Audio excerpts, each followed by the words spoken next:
Welcome to the Hartley Show. Before I get going on about anything, I want to introduce Troy Rudolph over here. Troy Rudolph is filling in for Carlo Fanella, holding a camera and doing Troy Rudolph-esque things. I don't know what that means either.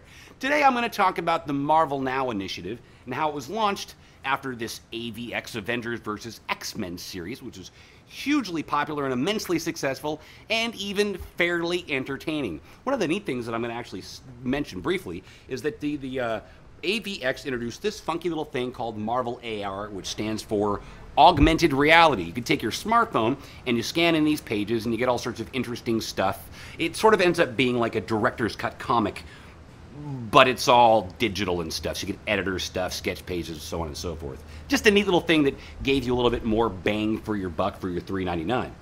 So I think the first book that launched out of Marvel Now was Uncanny Avengers. The idea of the X-Men and the Avengers merging sort of into one team. Now this is written by a great writer, Rick Remender, and it's drawn by a great artist, John Cassidy. I will admit that I'm finding this book a little boring. It's kind of pretty and all that, like I say, but I am finding it a little on the boring side. I think this will have long-term payoff, but at this point, I'm finding it a little drab. I love Red Skull, but the idea of Red Skull stealing Professor X's brain, I don't know. It's boring me at the moment. Next up, we've got Fantastic Four, a book that I think is fantastic. And it's a great cast here. You got, a great creative team. You got Matt Fraction and Mark Bagley, two of my favorite creators, or creators I like a heck of a lot anyways.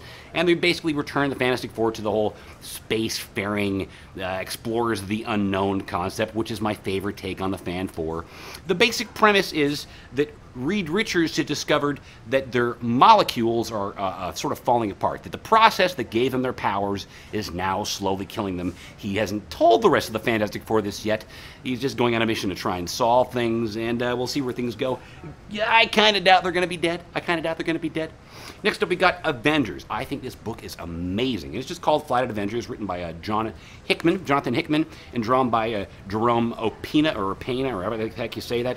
And one of the neatest things about Hickman books is he does this neat little diagram. It's kind of a signature thing of his, and he's explained in one of the AR bits in this book, I believe, how this diagram will inform the reader every issue of what he can expect from the issue. So these little symbols indicate which characters will actually, in fact, be in the comic. And then later on, I think he has a larger one of these things going on. And the double page, okay, he doesn't have one of those. But this is another sort of signature Hickman thing that he does. And I think it's just a fantastic book. It's one of my favorite comics going right now. Next up, you got Captain America, which also is fantastic, and written by Rick Remender, the guy who writes that book I was just talking about there, Uncanny Avengers. This is not boring. This, to me, is super, super fun, and the kind of thing that I think that John Romita Jr. has been needing to do for a long time now, get back to a book that's just all about one character.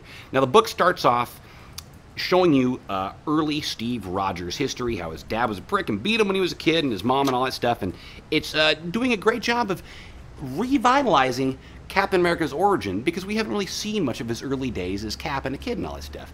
Loving this book, and the main villain's Arnim Zola. Also, the main theme is that Captain America is stuck in this weird dimension that Arnim Zola has created that's all freaky and weird and, neat sci-fi stuff. Love it. Next up, we got All New X-Men #1, written by Brian Michael Bendis, the guy who was writing 12 Avengers books and is now just writing this for Marvel. And another book that I can't think of off the top of my head.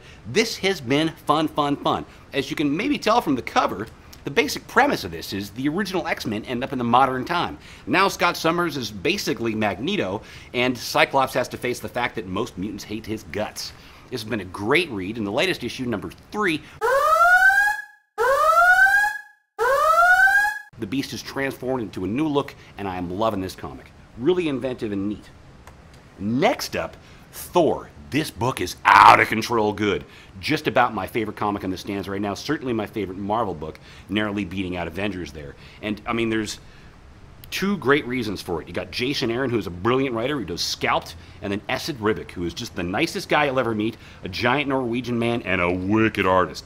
The basic concept here behind this Thor comic, where they're going at with this thing, is they're following the story of Thor from the past, Thor in the present, and Thor in the future. It's one straight storyline, 3 different timelines, and man, is this good. This is about as good as it gets, man. If you're looking for a good comic, get this. Next up, we got a book that actually offended me and made me angry. There might be some long-term goodness here somewhere, but right now I'm just pissed off. Avengers Arena. The concept is basically sort of mixing Hunger Games with sort of a superhero-esque theme where a classic villain, Arcade, traps a bunch of youthful heroes in some weird place you don't know anything about, and he's making them fight to their deaths. Now, in this issue, they don't actually have a fight yet, but one of my favorite characters that they just spent 39 issues building on at Avengers Academy bites it, and it pissed me off. I'm not really the biggest fan of death for death's sakes as far as superheroes are concerned. Sometimes this bugs, this shit falls out of me. So this book did offend me, but I'll give it a chance at some point in the future. I think Dennis Hopeless is a solid writer, and I'm a big fan of Kev Walker. I think there's hope at some point in the future. But this first issue, if you love Avengers Academy, this will probably just piss you off. 10:30. Go! Avengers Arena, great art, offensive. Cable and X-Force, great art, less offensive. Dark Avengers, great new start, US Agent, woohoo. Grifter, offensive and stupid. Ultimate X-Men, haven't read it, probably crap. Bloodshot, fun, great art. Demon Knights, Paul Cornell wrapping up some good stuff. Batman, about as good as it gets. Sega, as good as it gets. Frankenstein and Shade, I will miss this book. Today we're going to talk about an obscure Marvel character by the name of Woodgod. Now, Woodgod only ever starred in one comic, I believe it was Marvel Premiere, and he was designed to have a lasting influence throughout the...